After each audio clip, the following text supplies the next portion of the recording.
안녕하세요. 전산세무 강의를 맡게 된 최은영 교수입니다. 여러분, 이 강의 정말 잘 오셨습니다.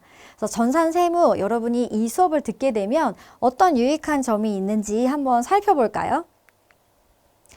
여러분, 전산세무라고 하는 것은요, 여러분이 이 수업을 듣게 되시면 회사에서는 재무상태표, 손익계산서, 회사의 경제 재정 이런 것을 볼 수 있는 시야가 트입니다. 그래서 여러분이 취업하실 때 유리하세요. 관련된 회사에 취업이 잘 되실 수 있거든요. 그리고 여러분이 어떤 회사에 취업하든지 나는 이런 전산 쪽, 회계 쪽 관심 없다 하더라도 여러분이 이 수업을 듣게 되시면 회사를 다니실 때, 회사를 운영하실 때, 회사 경영에 대한 전반적인 이해를 하실 수 있습니다. 전산세무 자격증 같은 경우를 취득하시게 되시면 대학교에서도 학점으로 인정해주는 그런 코스들이 많이 있습니다. 그리고 공무원 같은 경우에도 가산점이라든지 승진시 이익이 있기 때문에 실무에서도 전산세무 같은 자격증을 많이 취득하시는 추세입니다. 그래서 여러분이 이 수업을 다 듣게 되시면 여러분도 전산세무에 대해서는 준 전문가 정도 되실 수 있겠습니다. 여러분, 저와 이 수업을 잘 따라오실 준비가 되셨을까요? 만약 여러분이 이 전산세무 수업을 저와 함께 듣게 되신다면 먼저 기본적으로 회계 이론에 대해서 저와 함께 하실 겁니다. 회계 이론을 다 충족하시고 나시면 우리가 재무상태표라든지 손익계산서에서 이 회계 이론이 어떻게 곳곳에 숨어 있는지를 숙지하시게 되실 겁니다. 그리고 나면 여러분이 지금은 이 수업을 어떤 방법으로 듣고 있는지 모르지만 결국에는 우리가 회사를 운영하거나 회사에 취업하게 될 건데 그 회사에 세금 신고하는 시기라든지 방법, 종류를 통해서 대표님에게 이불을 받을 수도 있겠죠. 또는 내가 회사를 운영하는 사람이라면 우리가 회사를 다닐 때는 회사에서 다 급여명세서도 주고 세금 신고도 해주기 때문에 우리가 세금 신고를 하는 경험이 없습니다. 하지만 여러분이 회사를 운영하시게 된다면 내가 세금 신고를 직접 하게 되는데 과연 내 사업자에 맞는 세금 신고는 어떤 방법들이 있는지 여러분이 숙지하시는 아주 좋은 기회가 될 겁니다. 그래서 전산세무를 세부적으로 보면 여러분은 앞으로 회계 이론에서는 자산, 부채, 자본, 수익, 비용에 대해서 알게 되실 거고요. 자산, 부채, 자본과 관련된 재무상태표, 그리고 수익과 비용과 관련된 손익계산서에 대해서 숙지하시게 될 겁니다. 그렇다면 이 재무상태표와 손익계산서의 관계를 통해서 우리가 결산을 할 수가 있습니다. 와, 너무 멋지지 않습니까? 우리가 재무상태표와 손익계산서를 통해서 결산을 하게 되는 거고요. 결산을 하게 되면 결산 전표도 여러분이 숙지하시게 될 거고, 내가 신고하는 부가가치세와 관련된 부가세 분계, 그리고 우리가 회계 거래 실제 일어나진 않았지만 여러분이 분계하시게 되는 감가상각비라든지 선수 비용이라든지 선수 수익 계산도 하시게 될 겁니다. 여러분이 사업을 운영하시게 되면 사업자는 누구든지 부가가치세 또는 내가 부가세가 없는 사업자면 면세사업자 현황 신고라는 걸 통해서 일종의 부가가치세 신고를 하게 될 겁니다. 그렇게 되면 거기 부가가치세에서 우리가 나오는 매출이라든지 비용이라든지 가끔은 부가세가 없는 영세율이라든지 어떤 신고가 있고 어떤 서식이 있는지에 대해서 여러분이 하나하나씩 아시게 될 거고요. 그 다음 소득세의 종류에 대해서 알게 될 겁니다. 저는 정말 꿈에 그리는 금융소득자, 여러분 1년에 금융소득 얼마요? 2천만 원이 넘어가게 되면 금융소득자 신고자가 됩니다. 그리고 사업소득, 여러분 이렇게 제가 강의를 하게 되면 이 소득이 뭘까요? 제가 원래 주 업종은 사업을 운영합니다. 근데 이렇게 강의를 하고 있어요. 이런 강의, 사업자가 있는, 사업자가 없는 이런 사업과 관련된 다 사업소득. 제가 만약에 회사에 소속되어 있었다? 그러면 근로소득. 제가 이 강의를 평생 한 번만 합니다. 그렇다면 기타소득, 연금소득, 노후에 받을 수 있는 소득들이죠. 이런 소득세의 신고가 어떻게 되어 있고 어떻게 유의적으로 연결돼 있고 어떤 소득은 사업소득일까? 근로소득일까? 기타소득일까? 이런 구분에 대해서도 여러분들이 명확하게 숙지하시는 시간이 될 겁니다. 그리고 나면 원천세. 원천세라는 거는 뭐냐면요. 우리가 회사를 운영할 때 직원을 고용해서 직원들에게 급여를 주는 겁니다. 그래서 여러분이 이 수업을 들으실 때 내가 회사에 취업하고 싶다 또는 내가 이미 회사를 운영하고 있다라고 하면 여러분이 회사에 취업했을 때는 어떻게 원천세를 하고 급여의 종류가 어떻게 되어 있고 급여 대장을 만들어서 내가 어떻게 연말정산을 하는지 연말정산의 꿀팁, 여러분은 연말정산의 전문가가 될 수 있습니다.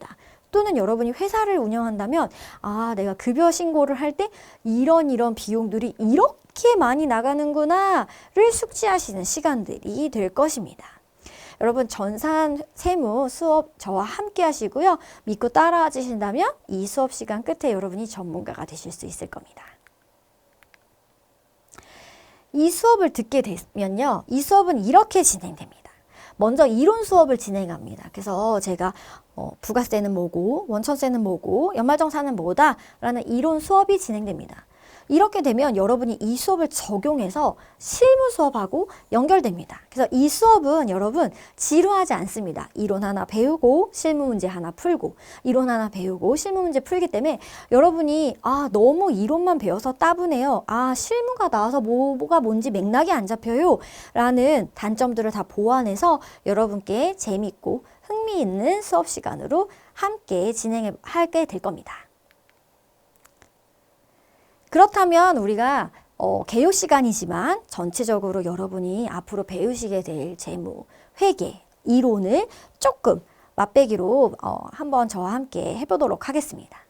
재무, 회계, 이론에 대해서 안내해 드리도록 할게요. 회계란 여러분이 배우시는 회계가 뭘까요?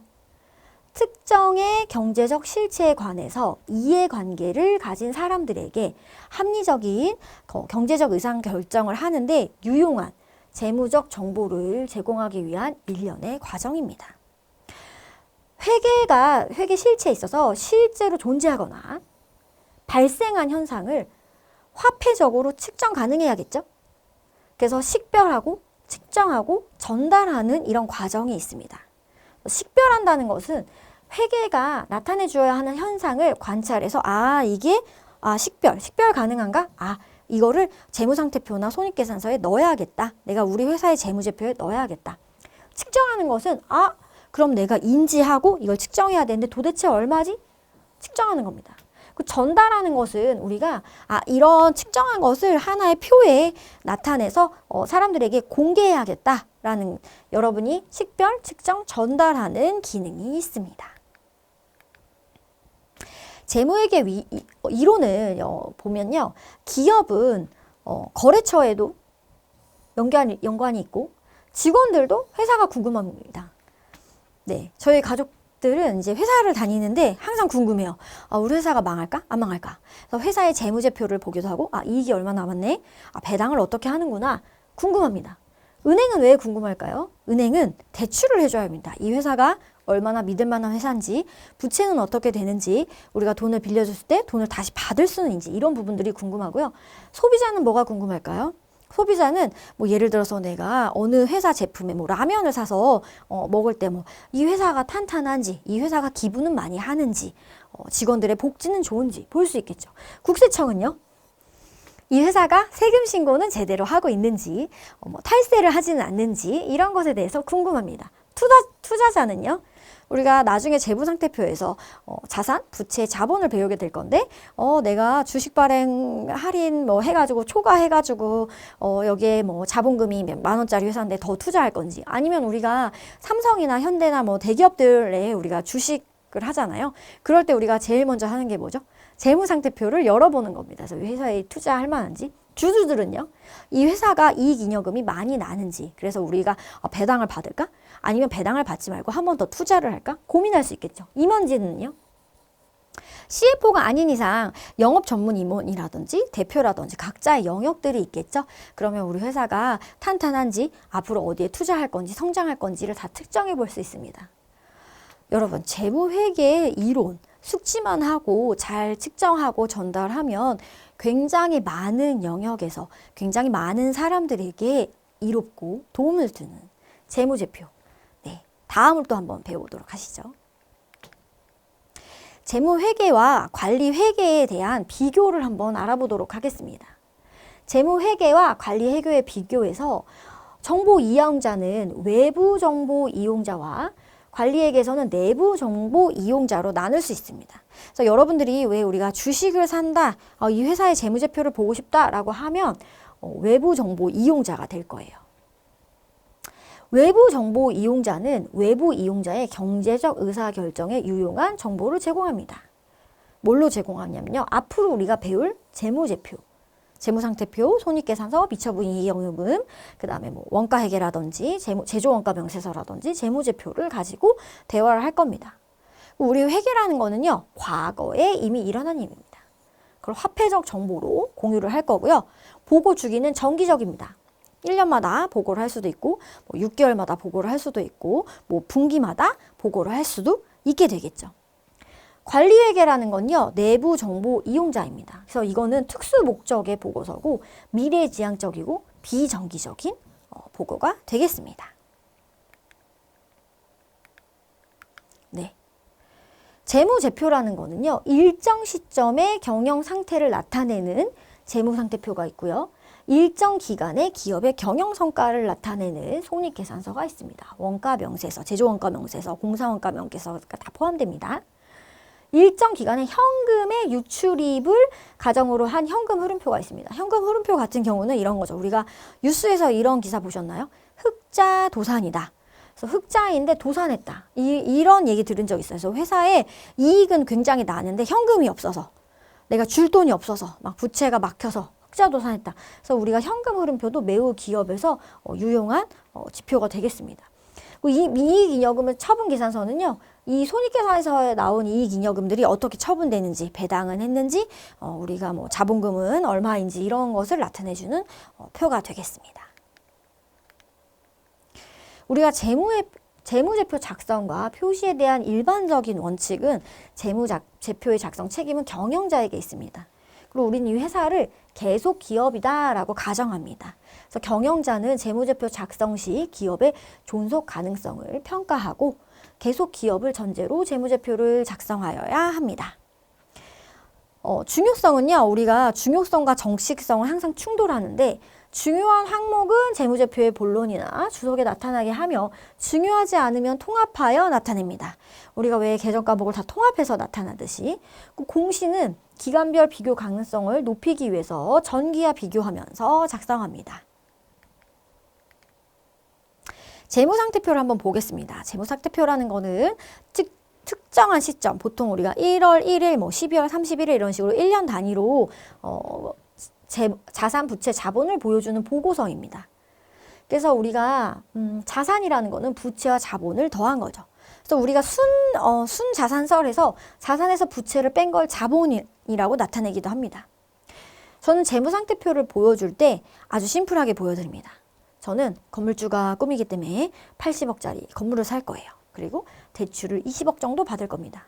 그럼 여러분, 순자산이 얼마입니까? 내 진짜 순자산은요? 60억이 저의 진짜 순자산이 되겠죠. 그래서 이게 내 진짜 순자산이다 라고 보여주는 게 자본이고요. 일단은 내가 등기부 등본에 건물 산 거 80억 어치 있다. 이거는 바로 자산이 되는 거고요. 은행에서 대출 20억을 받았다. 이거는 부채가 되겠죠. 그래서 우리가 세법은 총액주의입니다. 사실은 60억만 보여줘도 되는데 60억만 보통예금에 있는 회사랑 내가 80억짜리 건물을 샀는데 20억의 부채가 있는 회사를 우리가 다르게 본다는 거죠. 총액법으로 다 총액을 나타냅니다. 총액법이라는 거는 우리가 자산 같은데도 우리가 비품 같은 걸 사면 나중에 감가상각 같은 걸 할 건데 총액법으로 전체 구입한 자산을 쓴 다음 거기서 감가상각을 해서 순자산가액을 남기는 것처럼 우리가 재무상태표는 여러분이 구성하게 될 겁니다. 손익계산서에 대해서 알아보도록 하겠습니다. 손익계산서라는 거는요, 이 전체적인 매출액이 나오고 나서 일정 기간의 수익과 비용을 요약한 보고서입니다. 그래서 우리가 수익에서 비용을 빼면 당기 순이익이 나옵니다. 근데 진짜 나의 이익이 나오는 거죠. 그래서 전체적인 매출이 나오고 나머지는 관련된 원가가 어떻게 구성되는지 이 전체를 저희가 매출액이다라고 가정할게요. 여기서부터 여기까지가 다 매출액입니다. 그러면 제가 이 펜을 팔려고 해요. 이 펜의 매출이 6부터 여기까지입니다. 근데 이 펜을 팔 때 들어간 비용들이 있겠죠. 이 펜을 뭐 만들어서 팔았어요. 이 펜을 사서 팔았어요. 바로 직접 관리가 있는 비용이 매출 원가입니다. 내가 이 펜을 팔려고 뭐 유통을 했어요. 뭐 광고를 했어요. 직원을 뽑았어요. 이게 바로 판매와 관련된 비용입니다. 근데 내가 이 펜을 팔려고 대출을 받았어요. 이자 비용이 발생했습니다. 영업의 수익 비용. 그리고 이 펜을 팔고 나서 뭐 당기순이익이 1억이 남아서 법인세를 1,000만 원 냈습니다. 법인세 비용. 그래서 우리는 전체적인 매출에서 매출 원가를 빼고 나면 매출 총이익이 되고요. 매출 총이익에서 진짜 관련된 비용, 어디에 관련이 있는지 모르는 비용을 빼고 나면 영업이익이 되고요. 영업이익에서 영업과 관련 없는 수익과 비용을 빼고 나면 영업의 비용 차감 후 이익이 되고요. 여기서 세금을 내고 나면 이만큼이 내가 가지고 있는 진짜 당기 순이익이 되는 겁니다. 그래서 여러분 보시면 손익계산서도요, 관련된 원가와 그 수익을, 비용을 서로 대응하면서 어느 비용에서 각각 많이 나갔는지 적게 나갔는지를 측정하기 위해서 각 부분별로 구분해서 손익계산서를 나타낸다라는 것을 보시면 좋겠습니다. 그래서 재무상태표, 손익계산서는요, 자산, 부채, 자본으로 재무상태표를 다 기록하고 아까 제가 설명드린 것처럼 총액으로 기록합니다. 그리고 자산과 부채는 1년 단위로 하고요. 자산은 유동자산처럼 현금화하기 빠른 순서로 기입합니다. 그래서 보면 우리가 재무상태표에 현금, 보통예금, 단기매매증권 이 순서대로 기입이 되고 유동이나 투자는 이렇게 밑으로 가는 거를 알 수가 있죠. 손익계산서의 작성 기준은 발생 기준입니다. 현금과 관련 없이 장외 거래와 사건이 발생한 기간에 수익 비용을 인식하는 방법으로 말한다. 이게 뭐냐면 우리가 공사 1억 원을 땄습니다. 12월 31일에. 세금계산서도 발행했습니다. 돈은 아직 못 받았어요. 돈은 언제 받을지 몰라요. 하지만 발생 기준으로 이익을 인식한다. 그리고 수익은 실현주의 기준이다. 실현주의라는 거는 뭐 우리가 이때 되면은 뭐 우리가 뭐 환불이 안 됩니다. 뭐 이거 하고 나서 인식해 주세요 하는 실현주의입니다. 그리고 비용은 수익비용 대응의 원칙에 의해서 관련된 비용을 기준으로 아까 나온 것처럼 매출원가, 판매관리비, 영업의 비용 이런 식으로 관련된 기준으로 계상을 합니다. 수익과 비용도 우리가 총액으로 나타냅니다. 이렇게 재무상태표와 손익계산서에 대해서 개략적으로 배우고 여러분이 앞으로 저와 할 때는 이 재무상태표와 손익계산서를 세부적으로 하나하나씩 파고 들어갈 겁니다. 다 배우고 나면요. 여러분이 사업을 운영하시거나 여러분의 대표님이 사업을 운영하실 때 1년 동안 어떤 세금을 신고하는지 배우고 그 세금을 언제 신고하는지, 언제 납부하는지, 세금을 신고할 때 업종별로 주의사항에 대해서 하나하나씩 살펴보는 시간을 가지게 될 겁니다. 그래서 재무상태표와 손익계산서의 관계에 대해서 알아보면요. 1월 1일에 재무상태표가 내가 자산 80억짜리 자산을 샀습니다. 이랬을 때 우리가 임대료가 10억이라고 봅시다. 그리고 아무런 비용이 하나도 없었어요. 감가상각도 안 하고 아무런 비용도 없었습니다. 그럼 12월 말에 어떻게 되냐면 우리가 자산 가치가 늘어나죠. 단기 순이익이라는 거는 아마 자산에 현금이나 보통 예금으로 들어와 있을 겁니다. 그리고 나의 순자산 가치도 10억이 늘어나죠. 그래서 자산과 자본이 10억씩 늘어서 90억, 70억이 됩니다. 그러면 우리가 재무상태표는 정적이다. 딱 1월 1일, 그 다음 12월 31일 정적으로 우리가 딱딱 측정한다. 기준처럼. 손익계산서라는 거는 이 1월 1일 시점부터 띠드드드드드 와서 12월 31일까지 쭉 일정 기간을 다 따라오죠. 그래서 1년의 과정 동안 우리가 수익과 비용이 얼마였다를 측정한다고 해서 손익계산서는 동적이다 라고 표현을 합니다. 그래서 여러분께서는 이 정적인 재무상태표 두 개의 이 사이에 손익계산서가 있다라는 걸 인지하고 재무상태표와 손익계산서가 이런 관계로 돌아가는구나 라는 것을 인지하시면 좋겠습니다. 회계 분류를 한번 다뤄보면요. 재무회계, 관리회계, 세무회계로 나타낼 수 있고요. 재무회계는 여러분이 생각하는 모든 사람이 만족시키는 우리가 수업 시간에 하게 될 겁니다. 관리회계는 여러분 내부자를 만족시키고 미래에 지향적으로 우리가 의사결정을 할 거고요. 여러분 세무회계라는 거는 우리가 여러분 우리가 회계에서 송금 불산임, 유보, 입금, 뭐 손금 이런 개념 배워보셨을까요? 예를 들면 재무회계에서는 우리가 접대비를 한 회사가 매출이 1억인데 접대비를 한 1억 써요. 그럼 재무회계에서는 이게 다 비용이거든요. 당기순이익이 빵원입니다. 그래서 우리가 이익이 없어서 빵원이에요.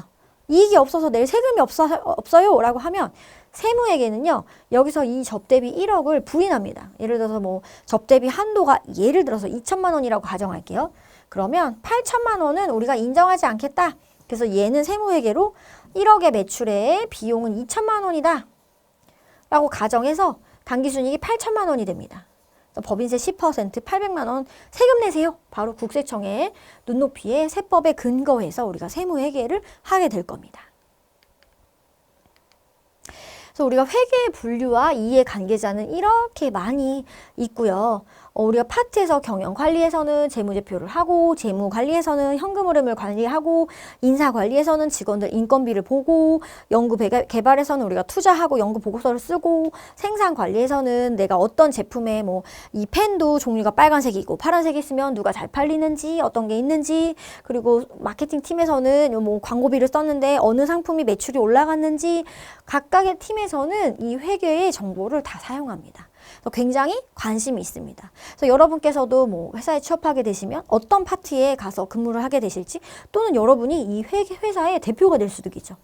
내가 직원을 몇십 명 고용할 수도 있습니다. 여러분이 어떻게, 어느 자리에서 어떤 위치로 하실지는 모르니까 여러분 이 수업을 끝까지 다 따라오고 집중해서 참여해 주시면 반드시 좋은 결과가 있으실 겁니다. 오늘 수업의 포인트입니다. 여러분, 오늘 수업 재밌으셨나요? 회계가 회계에 실제 존재하고 발생하는 과정에 있어서 식별하고 측정하고 전달하는 기능이 있습니다.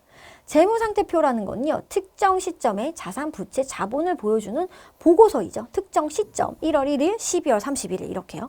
손익계산서라는 거는 일정 기간, 1월 1일부터 12월 말일까지 수익과 비용을 요약한 보고서입니다.